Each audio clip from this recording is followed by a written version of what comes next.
இந்த தங்கமேலோட அம்மா ஏதோ ஒரு திட்டத்தோட தான் அந்த நகையெல்லாம் திரும்ப கேட்டிருக்காங்க அப்படிங்கிறது இங்க பாண்டியன் வீட்டுல இருக்க யாருக்குமே புரியாம இருந்தாலும் மீனாக்கு அது நல்லாவே புரிஞ்சிருக்கு. ஒருவேளை நம்ம நகையெல்லாம் கொண்டு போய் திரும்ப கொடுத்தோம்னா, நான் என் பொண்ணுக்கு 80 பவுன் தங்க நகை போட்டேன், அது இந்த ஊருக்காரங்க அந்த பாண்டியன் வீட்டால எல்லாருக்குமே தெரியும், இவங்க தான் 80 பவுன் போடணும்னு சொல்லி கேட்டாங்க, அதனால நான் 80 பவுன் தங்க நகை போட்டேன், அதுக்கு பதில் இவங்க இப்ப கொடுத்துருக்கிறது எல்லாமே கவரிங் நகை தான், என் பொண்ணோட நகை எல்லாமே திருடி வச்சுட்டு அதுக்கு பதில் கவரிங் நகை கொடுத்து என் குடும்பத்தை ஏமாத்த பாக்குறாங்க, அதனால கண்டிப்பா அந்த பாண்டியன் குடும்பத்து மேல நீங்க நடவடிக்கை எடுக்கணும்னு சொல்லிட்டு மறுபடியும் அந்த தங்கமேலோட அம்மா வந்து பிளான் போட்டு நம்ம குடும்பத்து மேல இன்னொரு பொய்யான புகார் கொடுக்கறதுக்காக தான் இதெல்லாம் பண்ணிருக்காங்க அப்படிங்கிற புரிஞ்சுக்கிற மீனா வந்துட்டு ஸ்டேஷனுக்கு போகாததுக்கு முன்னாடி மீனா தெளிவா யோசிக்க ஆரம்பிக்கிறாங்க. மாமா தான் நம்ம வீட்ல ஆல்ரெடி சிசிடிவி கேமரா போட்டு வச்சிருக்காருல, ரீசெண்டா தானே தங்கமேல் அக்காவோட அம்மா அப்பா வீட்டுக்கு வந்தாங்க, அவங்க மாடியில இருந்து தானே இந்த உண்மையெல்லாம் சொல்லிக்கிட்டு இருந்தாங்க, அந்த சிசிடிவி ஃபுட்டேஜ்ல கண்டிப்பா அவங்க பேசினது எல்லாமே ரெக்கார்ட் ஆயிருந்திருக்கும், நம்ம எதுக்கும் ஸ்டேஷன் போறப்ப இந்த ஃபுட்டேஜ் எல்லாம் எடுத்துட்டு போலாம் அப்படி சொல்லி யோசிக்கிற மீனா வந்துட்டு சேஃப்டிக்காக அந்த சிசிடிவி ஃபுட்டேஜ் வீட்ல இருக்க யாருக்கிட்டயுமே சொல்லாம எடுத்துட்டுமே போயிருந்தாங்க.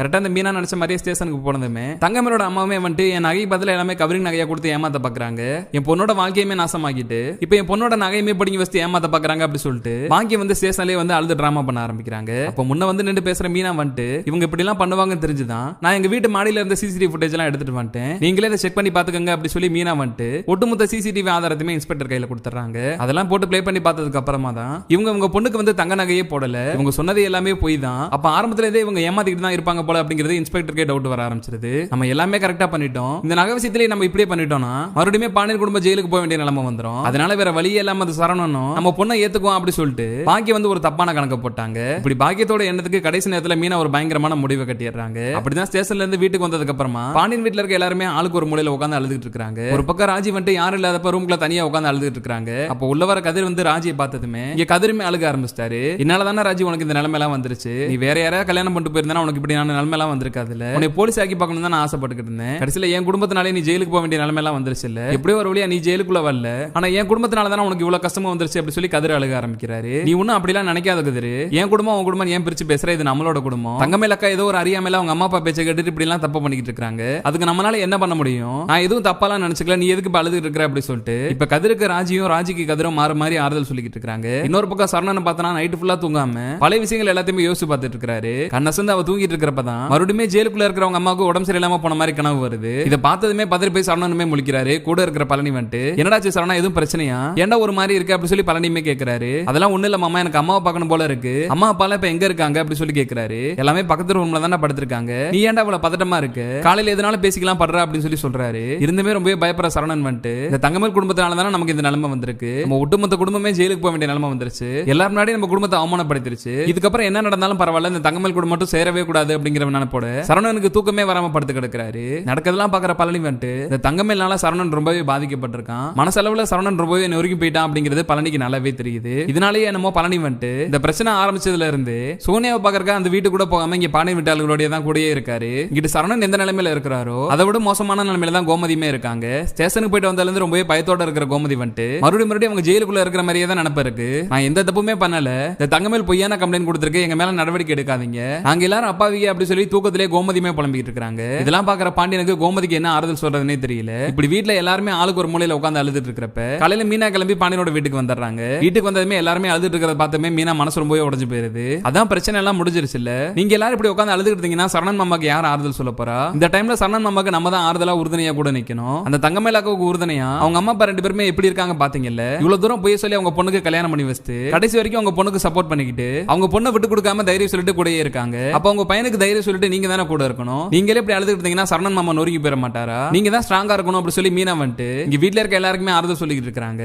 என்னால யாருக்கும் எந்த கஷ்டமும் வேண்டாம், இனிமேல் வரக்கூடிய பிரச்சனை நானே பாத்துக்கிறேன், அதைத்தான் நான் ஸ்டேஷன்லயுமே சொன்னேன், இருந்துமே அவங்க யாருமே கேட்காம நம்ம வீட்டுல இருக்க எல்லாருமே ஜெயில தூக்கி போட்டாங்க, இதுக்கப்புறம் என்னால எந்த ஒரு பிரச்சனையுமே வரக்கூடாது, இந்த தங்கமேல் பிரச்சனை இதுக்கு மேல நானே பாத்துக்கிறேன், நீங்க யாருமே தலையிட வேண்டாம், அவங்க நகை கேட்டாங்கன்னு சொன்னீங்கல்ல அந்த நகையெல்லாம் எடுத்து கொடுங்க, நான் போய் கொடுத்துட்டு வரேன் அப்படி சொல்லிட்டு நகை சரணன் கேட்டதுக்கு அப்புறம் தான் ராஜி மீனா ரெண்டு பேருமே ஒருத்தர் பாத்துக்கிறாங்க. இந்த நகை பத்தின உண்மையை வேற நம்ம வீட்டுல சொல்லாம இருக்கோம்க்கா, இன்னும் எத்தனை நாளைக்கு தான் அந்த உண்மையை மறைச்சுக்கிட்டே இருக்கிறது, எனக்கு என்னமோ தங்கமேல் அக்கா மறுபடியும் நம்ம வீட்டுக்கு வருவாங்களோன்னு கொஞ்சம் கூட நம்பிக்கையே இல்ல, ஏன்னா அந்த அளவுக்கு தங்கமேல் அக்கா குடும்பம் நம்ம குடும்பத்துக்கு ரொம்பவே துரோகம் பண்ணிட்டாங்க, சரணன் மாமாவே வந்துட்டு தங்கமேல் அக்காவை அடியோட வெறுத்த மாதிரி தான் தெரியுது, இதுக்கு மேல அந்த நகை பத்தின உண்மையை சொல்லலாமா வேண்டாமாக்கா அப்படி சொல்லி ராஜி வந்து மீனா கிட்ட கேட்கறாங்க. அதேதான் ராஜி நானுமே யோசிச்சுட்டு இருந்தேன், இன்னைக்கு அதனால தான் நான் வேலைக்கு போறது கூட விட்டுட்டு ஃபர்ஸ்ட் இந்த நகை மேட்டருக்கு ஒரு முடிவு கட்டிடுவோம்னு சொல்லி தான் நம்ம வீட்டுக்கு கிளம்பி வந்திருக்கேன், நகை பத்தின உண்மையை நம்ம வீட்டுல சொல்றதை அப்புறம் பாத்துக்கலாம், ஃபர்ஸ்ட் இந்த நகை பின்னாடி ஒரு பிரச்சனை வரப்போகுது, அந்த பிரச்சனை எதுவும் வருமானம் எனக்குமே சந்தேகமா இருக்கு, அப்படி அந்த பிரச்சனை வர மாதிரி இருந்துச்சுன்னா அதை நம்ம முன்னாடியே தடுத்தரணும், அதுக்காக தான் ராஜி நான் இன்னைக்கு வேலைக்கு கூட போகல அப்படி சொல்லி மீனா சொல்லிட்டு இருக்காங்க. மீனா என்ன சொல்ல வராங்க அப்படிங்கிறது ராஜிக்கு சுத்தமா புரியவே இல்ல, என்னக்கா சொல்லிட்டு இருக்கீங்க, நகைனால என்ன பிரச்சனை வரப்போகுது, அவங்க தான் நகையை கேட்டாங்க, நம்ம கொண்டு போய் நகையை அவங்க கையில கொடுக்க போறோம், அவங்க நகையை அவங்க வாங்கிட்டு போறாங்க. இதுல என்னக்கா பிரச்சனை வரப்போகுது அப்படி சொல்லி ராஜியுமே கேக்குறாங்க. அப்பதான் மீனா வந்து ராஜி கிட்ட நம்ம அப்படி நினைச்சுதான் ராஜி ஒவ்வொரு வாட்டியுமே போய் பிரச்சனையில மாட்டிக்கிறோம். அவங்க என்ன பண்ண போறாங்க அப்படின்னு நம்ம அசல்ட்டா நினைச்சனாலதான் நம்ம வீட்டாளுங்க எல்லாருமே ஜெயிலுக்கு போக வேண்டிய நிலைமை வந்துச்சு. அதே மாதிரி நம்ம இந்த தடவையும் பெரிய தப்பா பண்ணிடக்கூடாது. இந்த தடவை நம்ம அவங்கள விட ரொம்பவே சுதாரிப்பா இருக்கணும். இந்த தடவை நம்ம அவங்கள விட ரொம்பவே கவனிப்பா இருக்கணும். இந்த தங்கமேலக்காவோட அம்மா வந்து நகையெல்லாம் திரும்ப கேட்டிருக்காங்கன்னா கண்டிப்பா அதுக்கு பின்னாடி ஏதோ ஒரு காரணம் இருக்கும். அவங்க பொண்ணு இந்த வீட்டுக்கு வாழ வரலங்கிற காரணத்துக்காக நகையெல்லாம் திரும்ப கேட்கல. அவங்களோட ஆசையெல்லாம் மறுபடியும் அவங்க பொண்ணு இந்த வீட்டுல வாழ வைக்கணுங்கிறது மட்டும்தான். கோர்ட்டுக்கு வந்தப்ப கூட தங்கமேலக்கா என்ன சொன்னாங்கன்னு கேட்டியா, எனக்கு மறுபடியும் சரணன் மாமா கூட சேரணும் தான் சொன்னாங்க. அதே மாதிரி தான் அந்த பாக்கியமுமே என் பொண்ணோட வாழ்க்கை நல்லா இருந்தா போதும், மறுபடியும் என் பொண்ணு அவங்க ஏத்துக்கிட்டாலே போதும் அப்படி தானே சொன்னாங்க. அப்படி இருக்கிறப்ப அவங்க பொண்ணோட நகையை அவங்க திரும்ப கேட்க போறாங்க. இதுக்கு பின்னாடி அவங்க பக்காவா ஒரு பிளான் போட்டு வச்சிருக்காங்க ராஜி. நம்ம கிட்ட நகையை கேட்கற மாதிரி கேட்டுட்டு நம்ம நகையெல்லாம் கொண்டு போய் இன்ஸ்பெக்டர் கொடுத்துருவோம்ல. அப்ப இன்ஸ்பெக்டர் கண்ணு முன்னாடியே நகையெல்லாம் வாங்கி பார்த்துட்டு நான் என் பொண்ணுக்கு 80 பவுன் தங்க நகை போட்டேன், அதுக்கு பதிலா உங்க கவரிங் நகை கொடுத்து ஏமாத்த பாக்குறாங்க அப்படி சொல்லிட்டு மறுபடியும் நம்ம குடும்பத்து மேல பொய்யான புகார் கொடுக்கறதுக்காக தான் அவங்க நகையை திரும்ப கேட்டிருக்காங்க. என்னோட கணிப்பு கரெக்டா இருந்துச்சுன்னா இதுதான் நடக்க போகுது ராஜி. அதனால இந்த பிரச்சனை நம்ம பெருசுபடுத்த விடக்கூடாது. இதுக்கு முன்னாடி இந்த பிரச்சனைக்கு ஒரு முடிவு கட்டணும் அப்படி சொல்லி மீனா யோசிச்சுட்டு இருக்காங்க. நம்ம கிட்ட தான் எந்த ஒரு ஆதாரமே இல்லையக்கா, அப்புறம் எப்படி நம்மளால நிரூபிக்க முடியும்? நான் ஆரம்பத்திலே என் பொண்ணுக்கு தங்க நகை தான் போட்டேன்னு சொல்லி அவங்க அடிச்சு பேசுவாங்க. அப்படி இருக்கிறப்ப இவங்க கவரிங் நகை தான் போட்டாங்கன்னு சொன்னா நம்ம வீட்டுல இருக்க யாருமே நம்ப மாட்டாங்க. அப்படி இருக்கிறப்ப ஸ்டேஷன்ல இருக்கவங்க எப்படிக்கா நம்புவாங்க? நம்ம கிட்ட தான் எந்த ஆதாரமே இல்லையே அப்படி சொல்லி ராஜி புலம்ப ஆரம்பிக்கிறாங்க. அதான் நம்ம வீட்டுல மாமா சிசிடிவி போட்டிருக்காருல்ல, அந்த சிசிடிவி கேமரால எல்லாமே ரெக்கார்ட் ஆயிருக்கும்ல. அன்னைக்கு மாடியில நின்று நம்ம எல்லாருமே பேசிக்கிட்டு இருந்தோம்ல, அது எல்லாமே மாடியில இருக்க கேமரால ரெக்கார்ட் ஆயிருக்கும். நம்ம ஸ்டேஷனுக்கு போறப்ப வீட்டுல இருக்க யாருக்கிட்டயுமே சொல்லாம அந்த சிசிடிவி ஃபுட்டேஜ் எல்லாமே எடுத்துட்டு போவோம். சப்போஸ் அவங்க வந்து நகை பத்தின எதுவுமே கேட்காம நகை வாங்கிட்டாங்கன்னா பிரச்சனை இல்ல, மறுபடியும் நம்ம குடும்பத்து மேல பொய்யான புகார் கொடுக்கணும்னு நினைச்சாங்கன்னா அப்ப அந்த சிசிடிவி ஃபுட்டேஜ் எல்லாம் எடுத்து இன்ஸ்பெக்டர் கையில கொடுத்தலாம் அப்படி சொல்லி மீனாமே சொல்லிடுறாங்க. இப்படி மீனாராஜி ரெண்டு பேருமே பிளான் பண்ணி அன்னைக்கு மாடியில என்ன நடந்துச்சோ அந்த சிசிடிவி ஃபுட்டேஜ் எல்லாம் எடுத்து வச்சுக்கிட்டு சரணன் கூட நாங்களுமே வரோம் அப்படி சொல்லி இவங்களுமே கிளம்பிடுறாங்க. இங்க நகையை வாங்கிக்கிறதுக்காக வெயிட் பண்ணிக்கிட்டு பாக்கியமும் தங்கமேலும் சரணன் வரதை பார்த்ததுமே அப்பதான் பாக்கியம் வந்து சிரிக்க ஆரம்பிக்கிறாங்க. இங்க நகையை வாங்கிக்கிறதுக்காக ஆல்ரெடி ஒட்டுமொத்த தங்கமேல் குடும்பமே முன்னாடியே ஸ்டேஷனுக்கு வந்து உட்கார்ந்து இருக்காங்க. இந்த சரணனும் ஓடி போய் நகையெல்லாம் இன்ஸ்பெக்டர் கையில கொடுத்துறாரு. இனிமேல் எனக்கும் தங்கமேலுக்கு எந்த சம்பந்தமே இல்ல, அதோட ட்ரெஸ் எல்லாம் அன்னைக்கு எடுத்துட்டு போயிருச்சு. இப்ப மீதி இருந்தது அதோட நகை மட்டும் தான், அந்த நகையுமே உங்க கையில கொடுத்துட்டேன், இனிமேல் என்ன எந்த விதத்திலும் தொந்தரவு பண்ணாதீங்க அப்படி சொல்லி சரணன் அங்க இருந்து கிளம்ப போறாரு. அப்பதான் இன்ஸ்பெக்டர் வந்து சரணன் கிட்ட அதுக்குள்ளாட்டி கிளம்பிட்டா எப்படி, நீங்க கொடுத்த நகையெல்லாம் கரெக்டா இருக்காங்கறத அவங்க செக் பண்ணி பார்க்க வேண்டாமா, ஒரு நிமிஷம் வெயிட் பண்ணுங்க அவங்க செக் பண்ணி பார்த்துக்கிட்டோம் அப்படி சொல்லிட்டு இன்ஸ்பெக்டர் வந்து அந்த நகையெல்லாம் தூக்கி தங்கமேல அவங்க அம்மா கையில கொடுக்குறாங்க. அப்ப மீனா நினைச்ச மாதிரியே பாக்கியம் வந்துட்டு இது என்ன நகை எல்லாமே கருத்து போயிருக்கு, நான் என் பொண்ணுக்கு 80 பவுன் தங்க நகை தானே போட்டேன், இதுல இருக்கிற முக்காவாசி நகை எல்லாமே கருத்து போயிருக்கு, இது எல்லாமே கவரிங் நகை மாதிரி தெரியுது, நீங்களே பாருங்க மேடம் அப்படி சொல்லி இன்ஸ்பெக்டர் கிட்ட கொடுக்குறாங்க. தங்கமேலோட அம்மா பண்றதெல்லாம் பார்த்ததுமே தங்கமேலுக்கே பயம் வர ஆரம்பிக்குது. நமக்கு நம்ம அம்மா கவரிங் நகை தானே போட்டாங்க, அப்புறம் இப்ப இவங்க வயாலே எல்லா உண்மையுமே சொல்றாங்க அப்படி சொல்லிட்டு தங்கமேலுக்கே அவங்க அம்மா பார்த்து பயம் வர ஆரம்பிக்குது. அப்பதான் மீனா ரெண்டு ராஜியை பார்த்து நான் சொன்ன மாதிரியே நடக்க ஆரம்பிச்சிருச்சா ராஜி, இதுக்காக தான் நான் வீட்ல இருந்து வரப்பே சிசிடிவி ஃபுட்டேஜ் எடுத்துட்டு வரணும்னு சொன்னேன், இந்த சிசிடிவி ஃபுட்டேஜ் நமக்கு எந்த அளவுக்கு ஹெல்ப் பண்ண போது பாரு அப்படி சொல்லிட்டு தங்கமேலோட அம்மா பேசுற வரைக்கும் வெயிட் பண்ணிக்கிட்டே இருந்த மீனா வந்துட்டு நீங்க சொல்ல வேண்டியதெல்லாம் சொல்லி முடிச்சிட்டீங்களா? ஆமா நீங்க சொல்றது எல்லாமே உண்மைதான், இதுல இருக்கிறது எல்லாமே கவரிங் நகை தான், ஆனா அந்த கவரிங் நகையில யார் வச்சது தெரியுமா அப்படி சொல்லிட்டு அன்னைக்கு மாடியில தங்கமேலோட அம்மா அப்பா ரெண்டு பேருமே அவங்க வாயாலே சொன்ன உண்மை எல்லாமே சிசிடிவில ரெக்கார்ட் ஆயிருந்திருக்கு. அந்த ஃபுட்டேஜ் எடுத்துட்டு போய் மீனா வந்து இன்ஸ்பெக்டர் கையில கொடுத்துறாங்க.